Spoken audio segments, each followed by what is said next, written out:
What is going on, everybody? Oh, man. Those crystals, I'll tell you. Those crystals. So, not the end of the world to deal with. But I just wanted to document it so I could show you guys how I dealt with it. And we got some pretty interesting things in there. I didn't see that happening. But it was there. And I think it's going to kind of simplify the whole purification thing. So anyways, I'll chat at you after the video. And in the meantime, we'll go ahead and use the rest of this distilled water.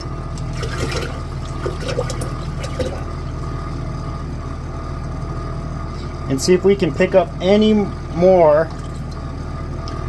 Well, I know we're going to pick up more, but I might have to boil, at least heat this up so that our crystals start to dissolve. So you can see now we've got 250, let's say we got 500 mils of crystals, so we got 2,000 mils of water in here. Let's see what that does to absorb our crystals. Alright, so here is an update. We've got all of our crystals dissolved in a solution here. Nothing came back out of solution, so we still have complete liquid. These are the crystals that didn't get dissolved. So I'm pretty sure we've purified our copper sulfate, so we can go ahead and evaporate this, because this green here looks a lot like zinc. Let me see.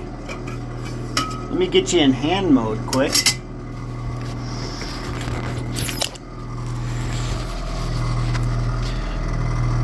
So we can see the color of that.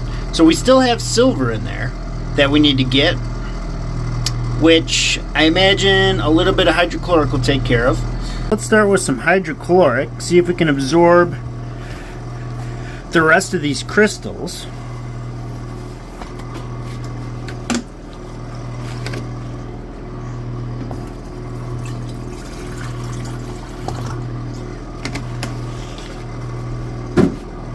It might need to be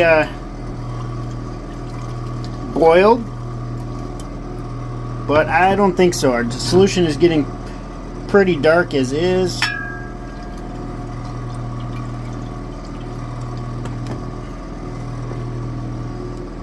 I think that'll work. We are going to have to boil it to get the rest, or at least heat it to get the rest of that absorbed though. And maybe we'll pour that off hot and we'll run it through some coffee filters. Just so that we don't have to utilize a ton of hydrochloric. Alright, so I've got my crystals all dehydrated up here. For the most part, that little bit of liquid left, we'll go ahead and pour into the copper cell. But we can safely store these now. Doesn't take up a lot of space, and they're pretty high purity at this point. So, safe to say, we're good on that department. Now we're just working on the crystals that were in there. So I've got HCl, hydrochloric acid, with a little distilled water, and I'm going to just heat that up right now, see if we can dissolve those crystals. That's where all of the silver is going to be, so hopefully we see a little goods at the bottom.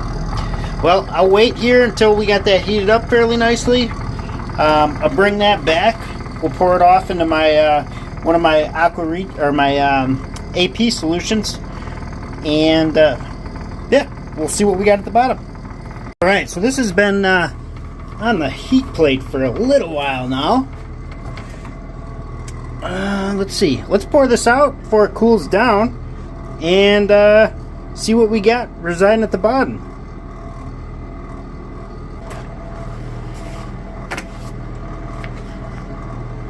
Alright, let's add a little distilled water here.